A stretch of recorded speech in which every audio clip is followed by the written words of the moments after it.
day, Delaware National Guard, and welcome to the August 2016 edition of the DNG News.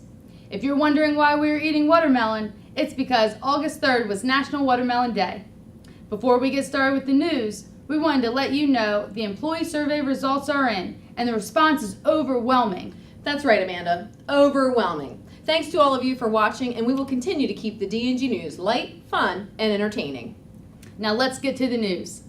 Over drill weekend, we hosted several change of command events. Let's start off with the State Command Sergeant Major change of responsibility. Hundreds gathered at the Smyrna Readiness Center Saturday morning to watch Command Sergeant Major Don Catalan accept responsibility of the state's entire Army enlisted force from Command Sergeant Major Bob Miller. Catalan has served in a plethora of roles with multiple deployments in his more than 25 years with the Delaware National Guard. Miller, who started off as a multi-channel radio operator when he first enlisted, also advanced through the ranks to the highest enlisted position. He retires to his home in New Jersey after completing over 33 years of service. Congratulations and good luck to both of you. Later that day, also down in Smyrna, Brigadier General James Begley relinquished command of the Delaware Army National Guard troops to Brigadier General Mike Berry. Berry received his commission in May of 1989 from the University of Delaware ROTC. He acquired the responsibilities of Land Component Commander in December of 2013. Begley received his commission in May of 1985 from the Virginia Military Institute. He became the Assistant Adjutant General, Army, and commander of all of us soldiers in October of 2014. General Begley takes over as the J2, J6 CIO at National Guard Bureau in Arlington, Virginia. Congratulations and good luck to both of you. You know, Amanda, the Army wasn't the only one changing command. Over at the Air Guard, the 166th Airlift Wing Operations Group saw their own change of command. Colonel Robert Kalkassi relinquished command of the group to Lieutenant Colonel Chris Kilcullen.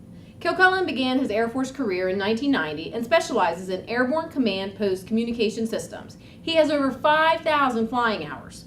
Kalkassi has held multiple command positions since the beginning of his career in 1989 and has over 6,400 flight hours. With Colonel Kilcullen taking over command, Colonel Kalkassi will assume the duties as the 166th Airlift Wing Commander. Stay tuned for that in the coming months. Congratulations and good luck to both of you. Wendy, that was just the leadership changes on Saturday. There were more on Sunday. Oh, I know. The 198th Expeditionary Signal Battalion and the 261st Theater Tactical Signal Brigade held a joint change of command ceremony. I heard that they had the best MC ever. They sure did. The ceremony kicked off with Lieutenant Colonel Mike Orlando assuming command of the 198th from Lieutenant Colonel Wiley Blevins. Orlando began his career as a field wireman in 1983. Since then, he has held various positions, most recently as the Deputy Brigade Commander for the 261st.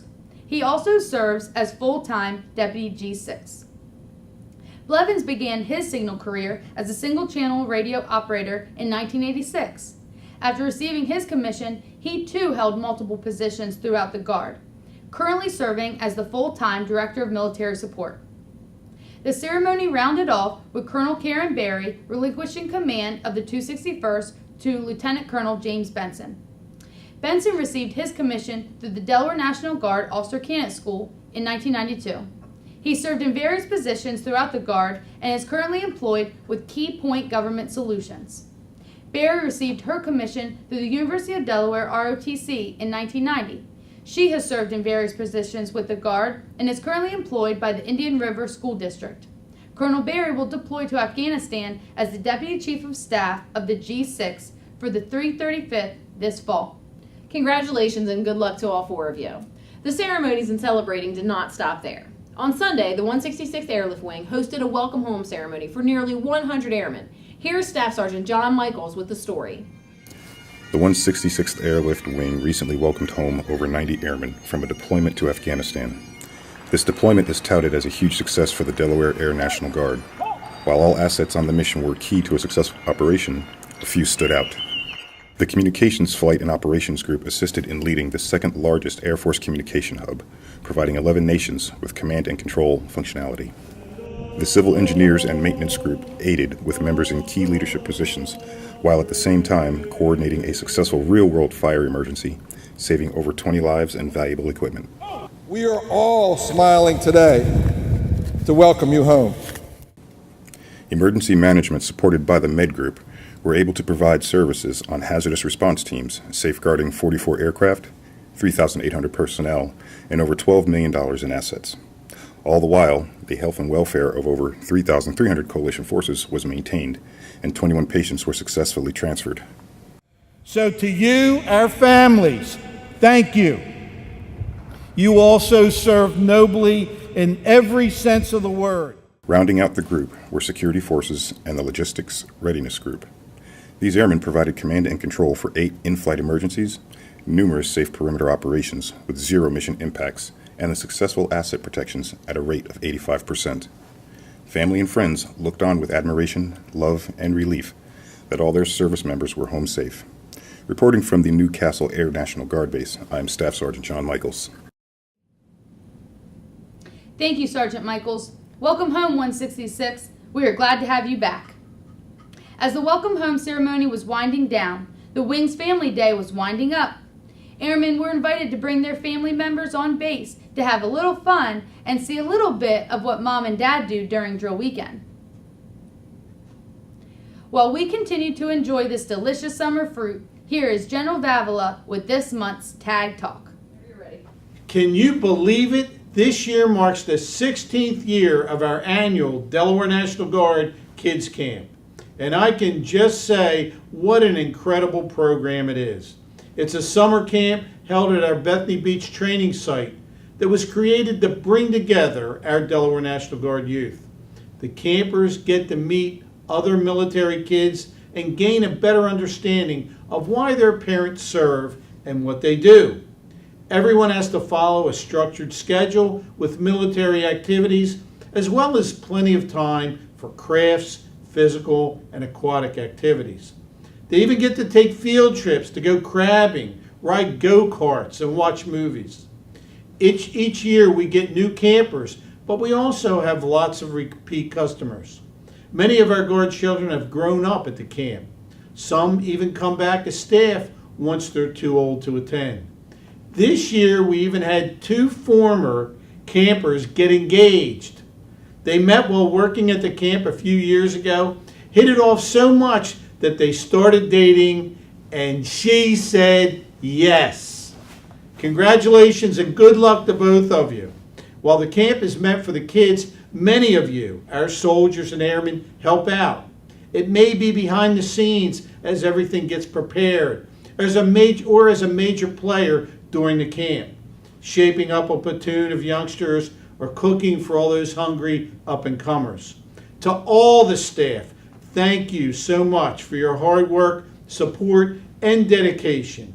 We could not have kept the program running this long without all of you. We can't wait to see you all back next year. And as I said at the closing ceremony, as Disney always says, see you all real soon. As always, it's an honor and pleasure to work with each and every one of you. Thank you. Thank your families. God bless you. God bless our Delaware National Guard and our great United States of America. Thank you, General Davila. Prior to the kids' camp, the Bethany Beach training site was booming with activity for Operation Joint Response. Take a look at this video from Vicki Fleming, the Public Affairs Office intern. Soldiers and airmen from the Delaware National Guard participate in a joint training exercise with the Maryland National Guard and Delaware's Division of Public Health. Over the course of a week, participants teach and take classes to hone their skills in preparation for a culminating exercise.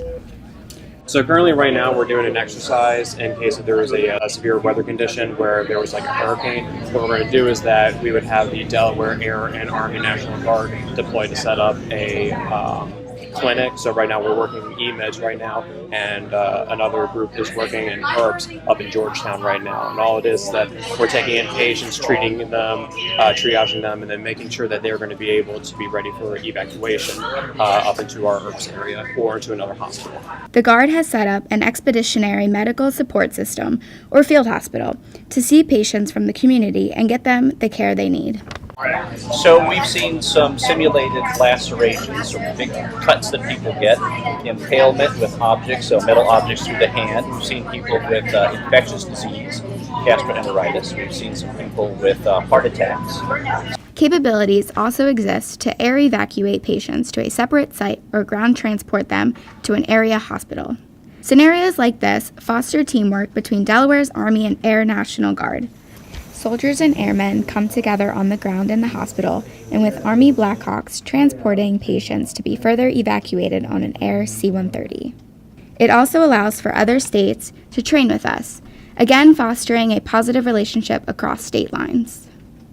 Finally, bringing the Department of Public Health on board allows for real-world interfacing across agencies, enhancing existing relationships. While training like this takes a lot of planning, it is time well spent for all the experience gained by everyone involved. Reporting from the Bethany Beach training site, I'm Vicki Fleming. Thanks, Vicki. Great job to everyone involved for making this joint operation a success. One last thing before we go. For those of you that are hunters, you know that hunting season is quickly approaching. On September 15th, the Environmental Office will be conducting a drawing for October's hunting lottery. To participate, you need a valid Delaware hunting license and be a member of the Delaware National Guard or a qualifying veteran.